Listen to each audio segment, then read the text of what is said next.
on the bungle. Y'all motherfuckers ain't ready. Call it a comeback. I've been here for years. Y'all motherfuckers ain't ready. But I don't think he gon' make it. Not the way he was shivering and shaking on the pavement. Welcome to the Fighter Share Report. This is the Badger. And this is Bruce. Hey, we're coming to y'all with a really good show. Really good show. If I do say so myself, and I do. Stick around. We got Punch Counter Punch. Dodgeball. And yeah, I said it. And I think we got another segment. Should we tell them what it is or just let them ride? I mean, they've been following the show. They already know what time it is, man. All right. Couldn't have been me. So stick with us. Don't go nowhere. Invite somebody to come watch this because we getting into it. That is so important. Please make sure you like, share, subscribe, whatever it is. Anything that you guys do to help the visibility of this show is greatly appreciated. So Definitely. yeah, all that stuff works for me, man. All right, so now we into Dodgeball. dodgeball. And we're talking about, it started out as, and I thank the team for reining me in. Okay. So we're dealing with managers who really mean the sport good. And this week we're really talking about the late, great Lou Duva. Yeah. Now, was he a saint? No. And the way he went after Roger Mayweather, he looked like a Saint Bernard. But, you know, that's the first time I ever heard somebody say about a manager, oh, he didn't take that shot well. But Lou Duva was an incredible trainer, manager, and then later promoter from Paterson, New Jersey. Lou died at like 94. Yeah, to be able to live that long nowadays is a true blessing. And, you know, I guess it goes without saying that people from that generation looked at health differently. Yes. Maybe no different with him, but the fact that he was able to live 94 is awesome. Right. But, you know, a lot of people don't know that Lou got his first big break with the Leonard Hearns fight. No, that's not.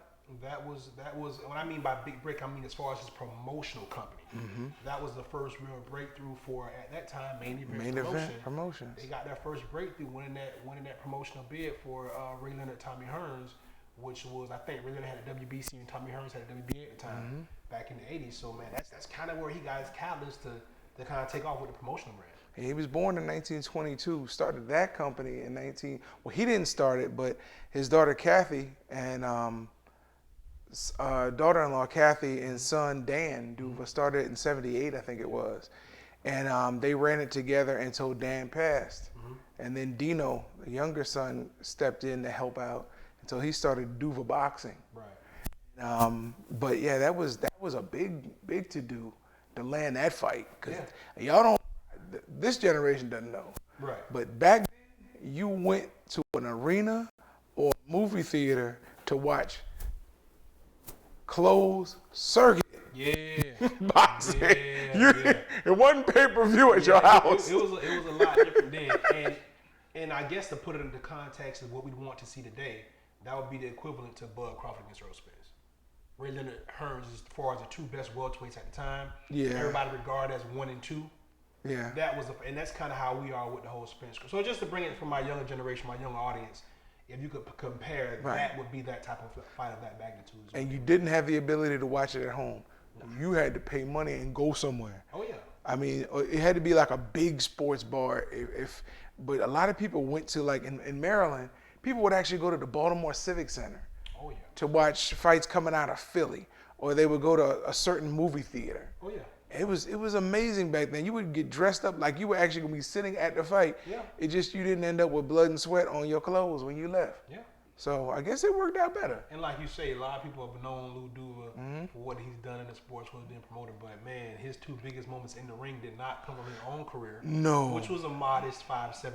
Right. But he fought back in the days when it was a lot different fighting back In the 40s. Yeah. Lou was the oldest captain in America.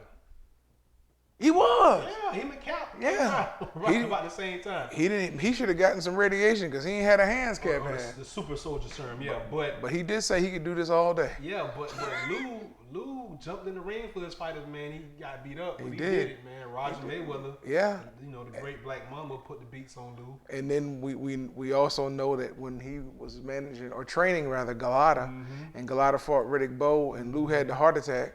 Well, his defibrillator stopped working, so it really wasn't a heart attack, but they didn't know until they carried him out on the stretcher. And the context behind it was he was trying to get in the ring then.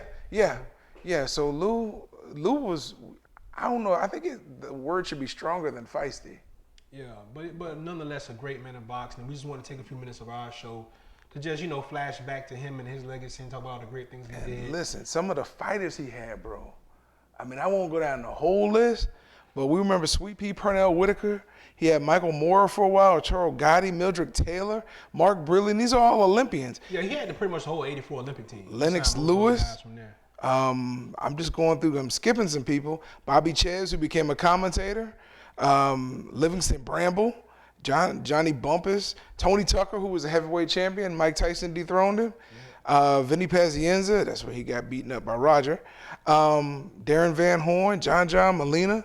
I mean, it goes on and on. Hector Camacho, David Tua, Fernando Vargas, guys back in the 80s. Holyfield. But we're going to segue into the next topic, which is punch, counter punch. We can stay on that all day. Yeah. We're going to talk about Lou Duva's legacy all day. But punch, counter punch. UFC 249. We was just talking about this on Sunday. We was just giving Dana props for pulling off the Money Heist. The Money Heist. Since everybody's watching Netflix now. The Right. Money Heist. Good show. And then turned around, it flubbed. It flubbed. Well, you knew it was going to. You knew it was going to. Okay. Simply because there was so much pressure being put on any sporting promoter, any sporting commission, not to allow anything to go on. Because Dana was going to circumnavigate everything that was traditional about combat sports, which I would applaud, but I knew eventually he was going to get reined in because they were going to get to somebody who was behind this, and his money was going to be pulled out from under him, or they weren't going to, it wasn't going to be a recognized fight, and it wasn't going to happen. Well, I mean, all that makes sense, but here's why I am a little bit bummed about it. Okay. Now, in the context of timing, of course it's a little off. But here's the deal. We're never going to go back to normal. Things are not going to go back to the way they were. These type of things that happen that affect the world, last time we saw something like this was 9/11. And we never went back from that. Yeah. Security and all that stuff changed forever. Yeah. Being able to purchase flight tickets, banking, all these things changed forever from that moment. This is going to affect the way not only that we consume content, but the way media covers content. Correct. I'm not mad at Dana White for the effort. Part of me wishes he would have pulled it off because this may be the new normal for us. You're going to have a whole generation of people that are going to look at how they interact with other humans differently now. Yeah. We were already being programmed that way with social media, right? We care more about what an icon or an emoji says than an actual person. So part of me is like, well, it would have been cool to see Dana pull this off so that we can kind of get a gauge of where we are as a society. Wow. But it didn't happen. Another week of boredom. Another week of us talking about these things. You said something that just took me way back. What's that? When you said the way we engage with each other, I still remember the first year I sent out a Merry Christmas via text message. Because up until that point, you had to call somebody. Yeah.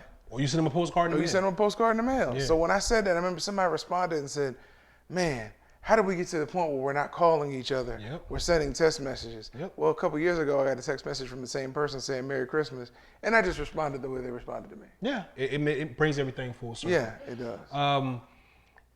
And we touched on the show last week about the DJ battles and things that's going on via social media. You have to understand there's a whole generation of people, probably around the ages of 25 and under, probably, that this is all they understand, this is all they know.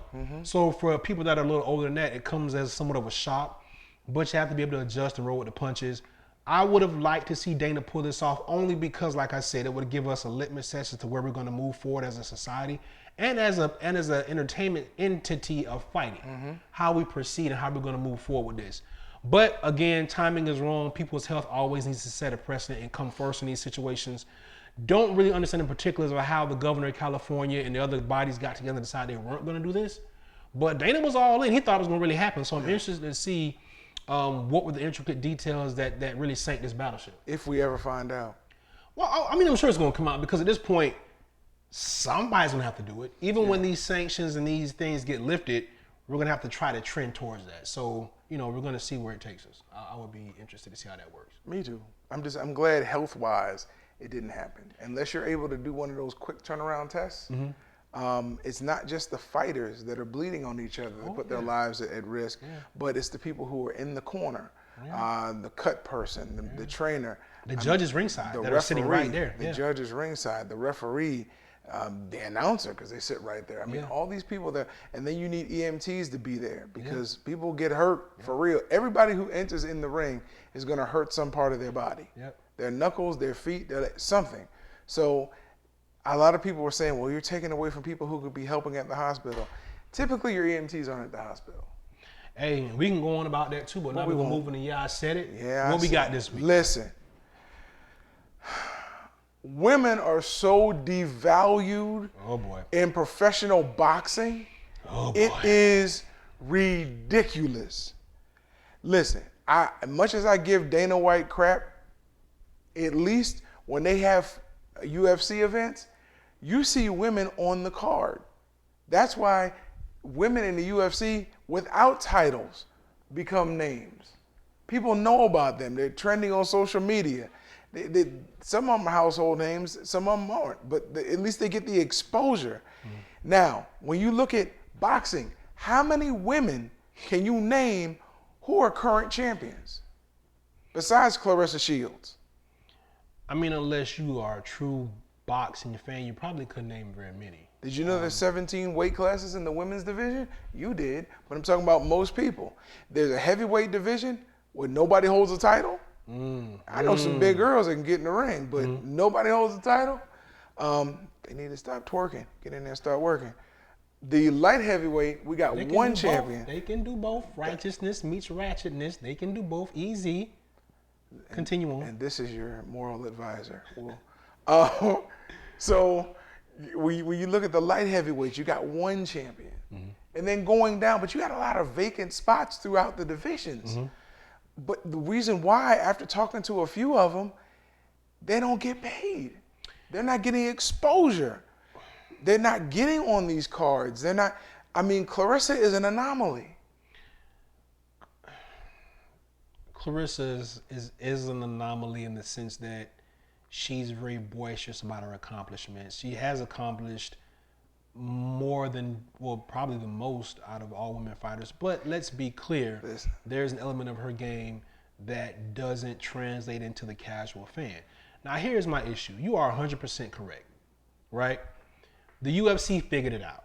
They took the biggest women, well, they manufactured their women's stars, and then they put them on the same platform as their men's stars. Boxing is still run by the old guard. We do know that. They still have a lot of influence on who gets seen. So we do need to see Clarissa Shields. We do need to see Michaela Mayer. We do need to see Franchon. We do need to see Amanda Serrano.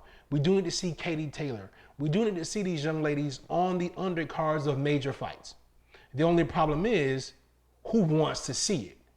Boxing hasn't done a very good job of building women's stars from the ground up. So when they get to where they are, where they've accomplished so much, they're still not recognized. On top of that, the talent pool in boxing is not as deep as it is in women's MMA. Now, I will say this. I think that there is an issue with women's boxing, and I think it goes back to somewhat of a racial undertone. The best women in the UFC are not black. They're not. As a matter of fact, I only know of one black woman in the UFC. And you guys, please get into these comments. Let me know if I'm wrong, because I can stand to be corrected. But Angela Hill, Angela Overkill Hill, is the only black woman in the UFC that I know of. There has to be more, but she's the only one that I know that's competing. How often do you see her? And you rarely see her. She's been on a few more cards lately, but you rarely see her. And she cut her teeth in Invicta. She was the Invicta champ. How many white female Americans are at the top of boxing? Michaela Mayer is the first one that comes to mind. The other white females that I know, they are overseas. Katie Taylor? She's from overseas. Oh, she is. I think that if there was a white female from America that was, if we had more white females in America, maybe that would help with the visibility of boxing. But I think when you pretty much have Latinos and black females being the face of women boxing in And America, Europeans, yeah. it's not gonna hold up. Those are just my 2 cents though. I could be wrong. You guys, please correct me. Give me your comments. I'm open to these. These are good debates and conversations to have, but it's just kind of where I'm at with it, man. Look, I think that those things matter, especially in America. When I look through all these champions pictured, you're right. Most of them are from Europe, South America, or Latin America, and then you have a few black women in there. Yeah, but even they aren't Americans. Well, A lot of them are. A lot of them are, but a lot of them are. Yeah. A lot of those girls, Cecilia Brackens, a lot of those girls. well, she's not. Yeah, they're from somewhere else. Yeah. But hey, you know what time it is? There we go. Let's roll. Couldn't have been me. What we got for y'all this week? What's on the You agenda? know, you didn't share that. Oh, wait. What is this? For what? Why? Oh, hell Don't no. look at me! And he's still asleep. The fuck are you doing? Okay. So, he got knocked out by a punch. What is this? For what? Oh, Why? hell no. Why even? Don't look at me! But, What the fuck are you doing? you see what they're doing? What is this? For what? Why? Don't look at me! What the fuck are you doing? Do you see that? I'm asking you, can you see that? 'Cause I really want you to see it. 'Cause you can see that, bro. That's some bullshit. Bruh. What is this? For what? Why? Bruh. Al Bundy. Don't look at me! Bro, his. What the fuck are you doing? So, So they're not trying to help him. well, first of all, what kind of. Okay, let's start from the top. It's so What is this? For what? First of all, what the Why? hell are they doing? That's Don't right. look at They only me! got one taped hand. That look like. What was The fuck are you doing? Boom! Sleep. With his hands up. Then they start. First of all, I don't even. What is this?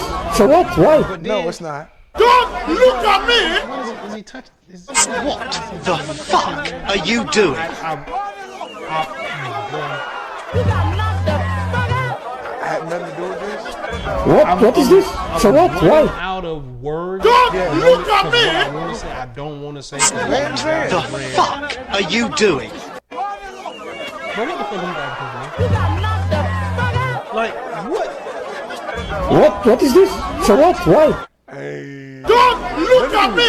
And he's still asleep. Yeah. He's The sitting fuck up. are you And they doing? And he patting him on the head. One dude rubbing his belly. Look at that thing trying to do that. We trying to pat your head and rub his stomach at the same time. Like, What is this? For what? Why? and the other dude Don't has his hand look on the at me. Johnson, bro. This is not cool. No, This is The fuck if you are know you these doing? brothers, slap him. Because this is ridiculous. Your boy just got slapped. What is this? For what? Why? To sleep. And he Don't look at this me. is bad because those are taped hands. What the fuck are you doing? Them taped hands, so that's like getting hit with concrete. What? Yeah, yeah. I mean, he went out like he was relaxed. What is this? For what? Why? And he doing more than stroking his ego. Don't look at me! Man, look, I'm all for it. The fuck are you doing? But this ain't the way. If this happened, just leave me sleep. If this happened to me, just leave me there.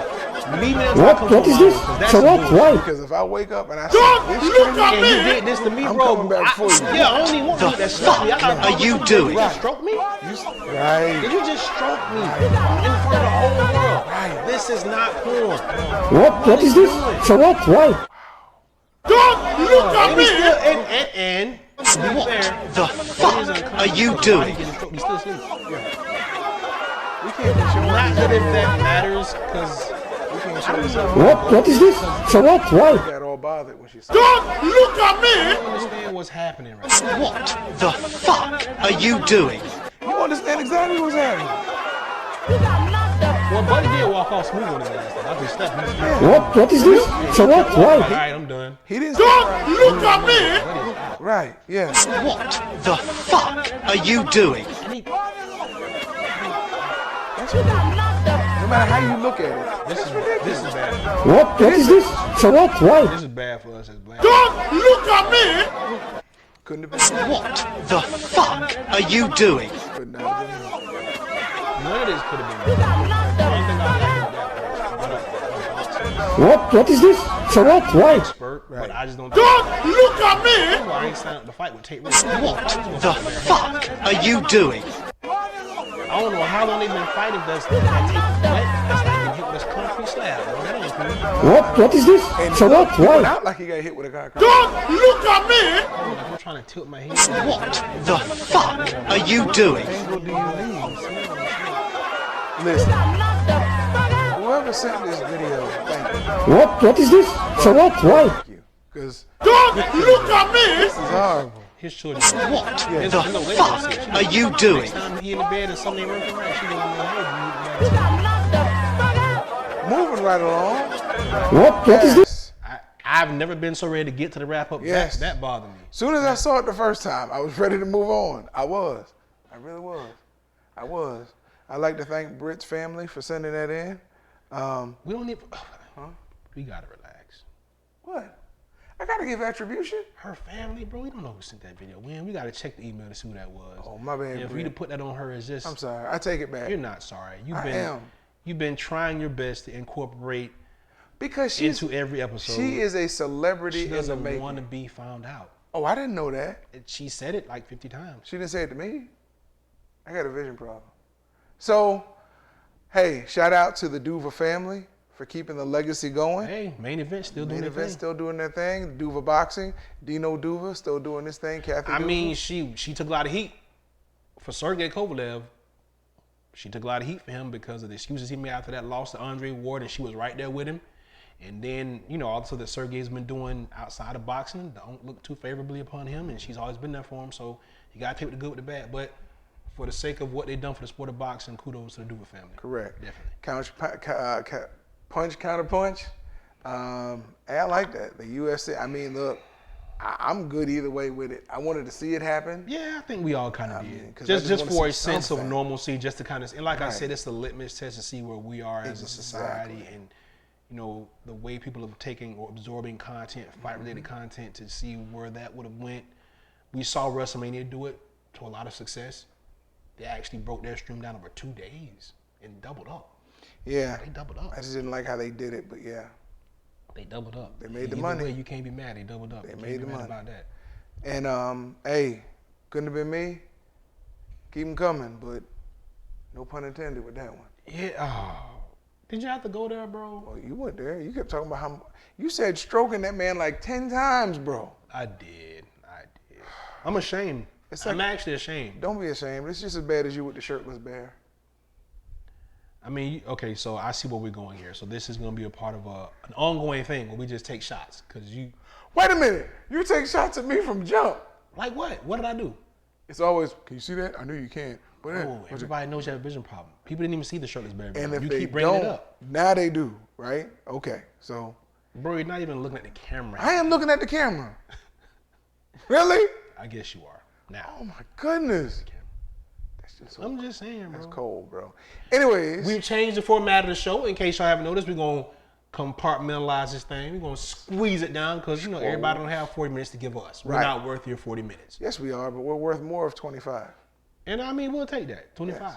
And then we're going to start giving you individual clips throughout the week to keep you entertained. And we will because list we're the that schedule good. coming up. You'll see a schedule of when stuff's gonna drop. Yep, because we're getting better every week. Yeah, we are. We're, it's a work in progress. Yes. We've done this before, but we're on another level now. We leveling up on everybody. Wow.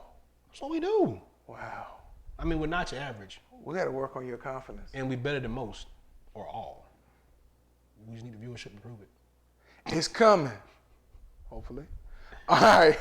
So, I mean, you got any more shout outs? I got a couple of shout outs. You got some more Yeah. to give? Go ahead. I do do. your thing. I want to shout out to my wife. So thank you for everything. Love you, and thank you. So, not only do you take jabs, but so this is deliberate. See, at first, I thought it was just genuine. Like, you just felt it on your heart. Now you're doing this on purpose. You're doing this just to bother me. You're just doing this just to poke at me. No, That's why you're doing it. That's how you taking it, but that's not how I'm doing it. That's how I'm taking it, not how you're doing it. So how about you just get this out the way at the beginning of the show? How about that? Because you're still gonna have the same issue. So,